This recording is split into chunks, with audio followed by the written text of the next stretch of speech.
هذا النور شفاء صدور فاض وعطر كل لسان وهنا حلقات الصديق قلب ينبض بالقرآن کی مخالفت. دوسرا شخص وشاب نشأ فی عبادت اللہ، وہ جوان جس کی جوانی اللہ کی عبادت میں گزری. کتنا بڑا اعزاز. حضور نے فرمایا الشاب التائب حبیب اللہ. لوگوں سن لو، جو جوان جوانی میں توبہ کرے وہ اللہ کا حبیب ہے. اور ایک روایت میں آتا ہے 1000 بوڑھے کے توبہ کرنے سے اللہ کو ایک جوان کی توبہ زیادہ محبوب ہے. اور جب کوئی جوان جوانی میں توبہ کرتا ہے اللہ کا عرش بھی خوشی میں جھوم اٹھتا ہے. جوانی کی توبہ اللہ کو بہت زیادہ پسند ہے.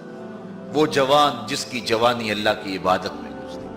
جوانی مستی کا نام نہیں ہے، جوانی آوارگی کا نام نہیں ہے، خواہشات کی تکمیل کا نام جوانی نہیں ہے، موڑوں اور چوکوں پہ کھڑا ہونے کا نام جوانی نہیں ہے، مصلی پہ بیٹھ کے رب کے حضور آنسو بہانے کا نام جوان.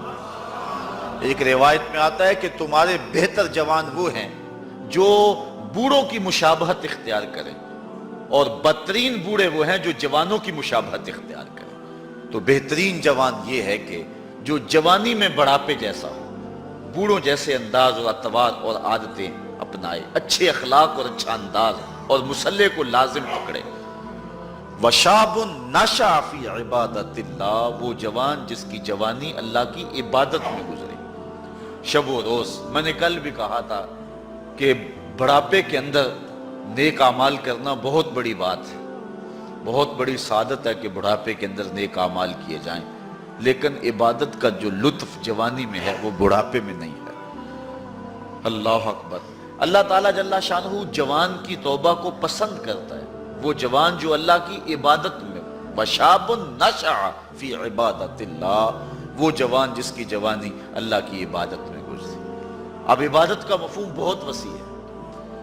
ویسے بہترین عبادت نماز ہے، بہترین عبادت الصلاۃ، نماز ہے، اور حضور نے اس کو اپنی آنکھوں کی ٹھنڈک قرار دیا. لیکن صرف عبادت کا مفہوم نماز تک ہی نہیں ہے. عبادت کا مفہوم بہت وسعت والا ہے. ساری زندگی اللہ کی رضا میں گزار دینا، اللہ کی مرضی کے مطابق زندگی گزار دینا، یہ عبادت ہے. اللہ اکبر.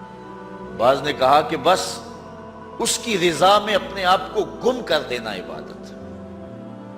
غلام کو عبد کہتے ہیں نا، اور عبد وہ ہوتا ہے جو اپنے آقا کی مرضی میں اپنی مرضی کو گم کرتے. کوئی شخص کسی غلام کو خریدنے گیا نا منڈی میں، جب غلام بکتے تھے، فروخت ہوتے تھے، تو جا کے ایک غلام سو پسند آیا، تو اس نے جب اس کا سودا کیا تو غلام سے پوچھتا ہے تمہارا نام کیا ہے؟ تو غلام کہتا ہے میرا نام کوئی نہیں ہے، جو رکھیں گے وہی میرا نام ہوگا. جب غلام ہے تو پھر اس کی اپنی مرضی ختم ہوگی. تو ہم اللہ کے غلام ہیں، اللہ کے بندے ہیں، تو بندگی کا حق یہ ہے. اللہ اکبر. کہ ہم سر سے لے کر پاؤں تک اس کے ہو جائیں. تیرے ہندیاں سندیاں محبوبہ، میں کافر ہواں جے میں ہواں. اپنی ذات کو تو فنا کرنا ہے، اپنی ذات کو تو قربان کرنا ہے. وہ جوان جس کی جوانی کے حسین ایام، جس کی جوانی کے خوبصورت لمحے جبکہ بانکپن تھا، جبکہ خواہشات کا ہجوم تھا، جبکہ تمنائیں اپنے عروج پہ تھیں، لیکن اس نے سب کچھ اپنے رب کے لیے قربان کر دیا. سحری کے وقت اٹھ کے مصلی بچھایا اور آنسو بہائے، اور اللہ کے حضور عبادت کرتے ہوئے اپنی رات کو بسر کیا. ایک روایت میں آتا ہے جو دن کا روزہ اور رات کی عبادت نہیں کرتا اس کو ایمان کی حلاوت ہی نصیب نہیں ہوتی. ایمان کی ایک حلاوت ہے، ایمان کی ایک مٹھاس ہے، ایمان کا ایک مزہ ہے، ایک سرور ہے. وہ کس کو نصیب ہوگا؟ جو دن روزے سے گزارے گا اور رات مصلی پہ گزارے گا، اپنی آنکھوں پر حیا کے پہرے بٹھائے گا، اپنی سوچوں کی پاکیزگی کا سامان کرے گا. ورنہ جوانی آئی اور گزر گئی، اور اپنا قیمتی وقت ہم نے برباد کر دیا. جس طرح ہر چیز کا بانکپن جوانی میں ہوتا ہے، عبادت کا جو سرور اور عبادت کی جو لذت جوانی میں نصیب ہوتی ہے وہ زندگی کے کسی اور ایام میں نصیب نہیں ہوتی. اس لیے حضور نے ارشاد فرمایا کہ وہ جوان وشاب نشأ فی عبادت اللہ، وہ جوان جس کی جوانی اللہ کی عبادت میں گزری، جب قیامت کے دن کوئی سایہ نہیں ہوگا، اللہ اس جوان کو اپنے عرش کا ٹھنڈا سایہ نصیب فرمائے۔